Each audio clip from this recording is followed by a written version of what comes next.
Hello again, and welcome to another edition of Florida Appeals Journal. I'm Jennifer Carroll, and today we're going to talk about something pretty basic, jurisdiction. I'm not going to get into the weeds too much with it, just some basic principles of appellate jurisdiction that I think everybody needs to know, practitioners and clients as well. Appellate jurisdiction, what is it? In effect, it's the power of the court to review documents of the lower court. And we know that stems from the Constitution as well as the rules of appellate procedure. Now, the thing about jurisdiction is it cannot be waived. And we're talking about subject matter jurisdiction. So you can't have the parties agree to waive subject matter jurisdiction, waive the issue of whether or not a particular appellate court has jurisdiction. So if you have an appeal that's untimely, you can't by agreement fix the issue. So that's one of the most serious things to be aware of is your notice of appeal. That's jurisdictional. It's got to be filed within the 30 days. And we have in other of our prior discussions, we've discussed rendition and what triggers that 30 days. But if you do not file it timely, then you're out of luck with your appeal. So that's something you just cannot miss. Thing to remember on cross appeals are not jurisdictional. They can be extended by the appellate court. So cross appeal, not jurisdictional, but a regular appeal, indeed it is. All right. Now, you want to know, of course, some basic rules of procedure, the rules of appellate procedure, and in particular 9.110H. So what's the scope of the review, and over what does the appellate court have jurisdiction when you file a particular order? Well, the court may review any ruling or matter occurring before the filing of the notice. And in fact, multiple final orders may be reviewed by a single notice if the notice is timely filed as to each order. And that's important. And then what does the rule mean when it talks about a ruling or a matter that occurred before the filing of the notice? Well, it has to be related to the order that's under review. So if you file a notice of appeal from a final judgment, you can challenge other matters that occurred prior to that final judgment in your appeal. So I always think that's a good rule of thumb to remember. So all matters previously raised in the lower court and properly preserved can be considered when you appeal from a final judgment. Now, a non-final order, when you're appealing from that, that's limited to matters that relate particularly to the order, the non-final order under review and under appeal. So there are differences in the type of order, final or non-final, that you're appealing. So keep that in mind. We know the basic rules of rendition already. You know it's rendition of an order. It's 30 days after rendition is always involves a signed written order. Okay. Now, the actual date on the order is not the critical date for starting the date for the 30 days to appeal. You go by the date that the order is actually filed with the clerk. And abundance of caution, be conservative. You can go by the signature, but it is the date of filing with the clerk. And we know that's when the 30 days starts to run. And this should be obvious, but we all know that, email, mail, there's no extra time is ever allowed for that. Or for any type of service of the order, you don't factor that in when you're calculating the date, 30 days for the jurisdiction. And I always think it's interesting too. I'm just going to give you a few little things that come up.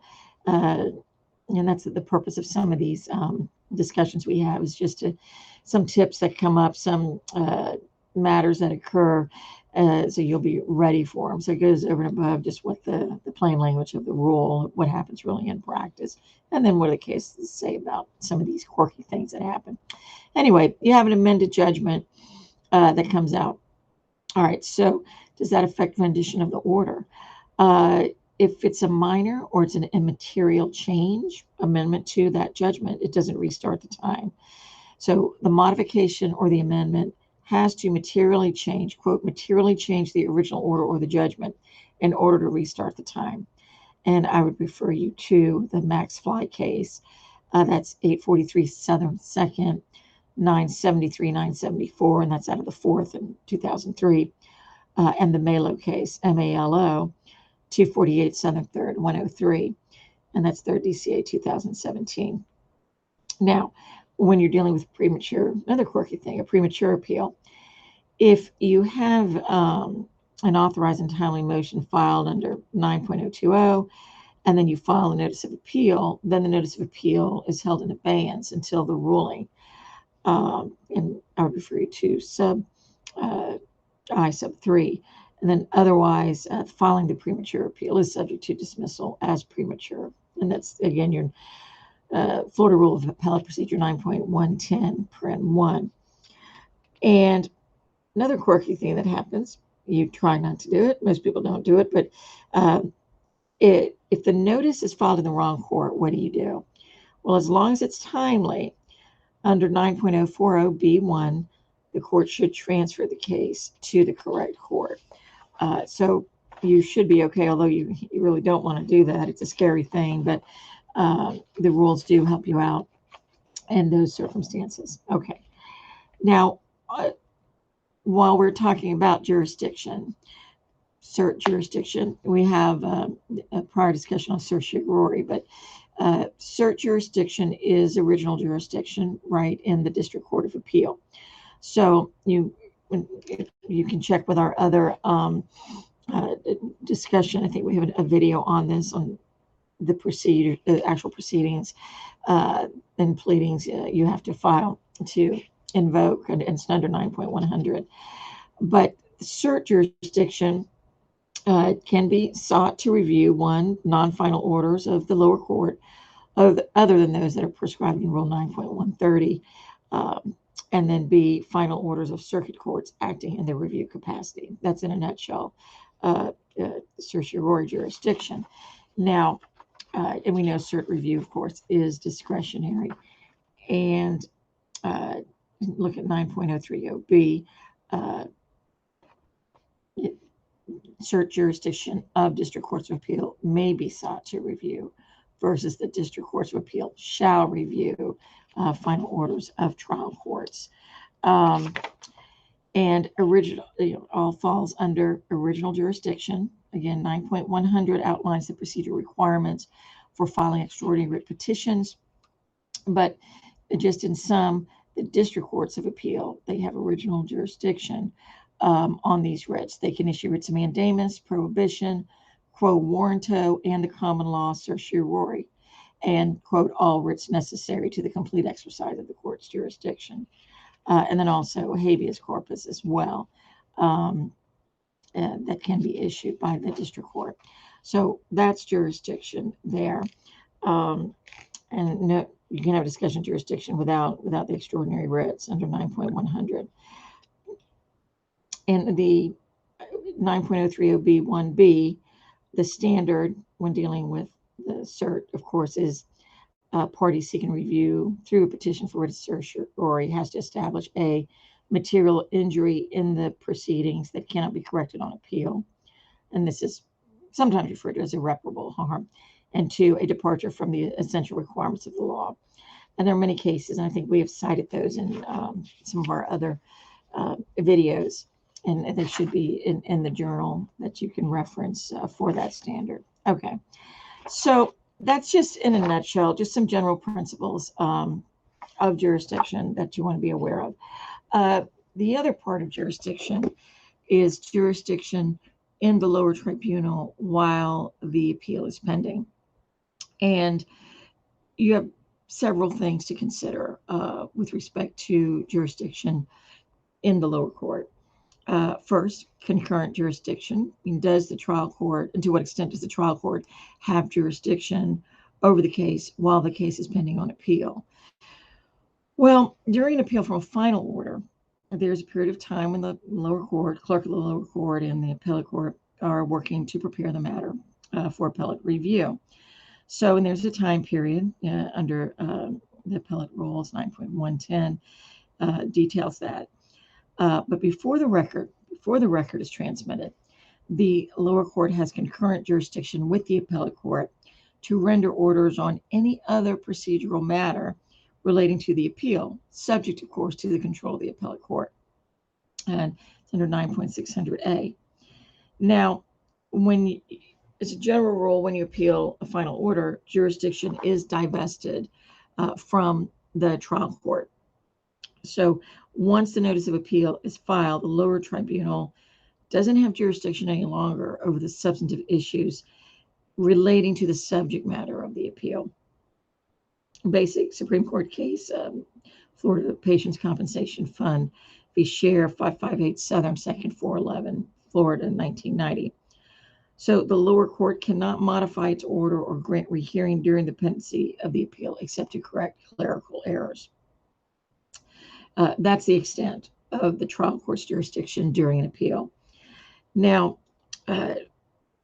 you can ask, there's a quirky issue when you have a 1.540, that's a post-relief motion under Rule of Civil Procedure 1.540, and there are time periods you have for certain grounds for invoking that motion, and usually a year. So what do you do when you have the appeal pending? Can you bring that at the same time? And you can't do that, but you can opt to move to relinquish jurisdiction from the appellate court to allow you to pursue that motion. Again, that's just one of those quirky issues that does not come up that often. Now, but it relates to relinquishment of jurisdiction. So you may have a variety of reasons to ask the appellate court to relinquish its jurisdiction, to allow the trial court to finish up. Maybe they want to get an amended judgment. Everybody wants to do that. Something needs to be changed. Then you can do a motion to relinquish jurisdiction as the appellate court. And if the court agrees, they'll relinquish it for a set time period, and then jurisdiction will revert back to the appellate court. Now, when you deal with non-final appeals, okay, and what's the jurisdiction like status, I guess, in the lower court? The lower court retains jurisdiction during the pendency of appeals of non-final orders under 9.130. So if you don't have a stay, the lower court can proceed in the case on all matters to trial, final hearing, can rule on motion to dismiss, summary judgment, but the lower court cannot render a final order or final judgment disposing of the case. They can't do anything to try to divest jurisdiction in the appellate court. The appellate court still has jurisdiction in the case, but it's a non-final order in the trial court. The lower court can proceed, but they just cannot really interfere with the appellate court's ability to rule on that particular issue in the case, if that makes sense. So if certainly it's an important appeal, important non-final order, you're probably going to want to ask for a stay from the appellate court, from the trial court first, because you always have to go through the trial court as a practical matter, and then you can seek review of that in the appellate court, and that saves time and money for all players in the case. And concurrent jurisdiction in a dissolution action, you want to be aware of that. In your dissolution of marriage cases, the lower court does retain jurisdiction to enforce awards of separate maintenance, child support, alimony, attorney's fees and costs for services rendered in the lower court, and temporary attorney's fees and costs necessary to prosecute or defend an appeal, and other awards as well necessary to protect the welfare and rights of any party that's pending appeal. So 9.600 again, C. So those are some basic rules, just a quick nutshell with respect to appellate jurisdiction in the appellate court and the jurisdiction status in the trial court. So I hope you find this helpful. And again, any questions, please let us know. And we look forward to talking with you next time. Thank you.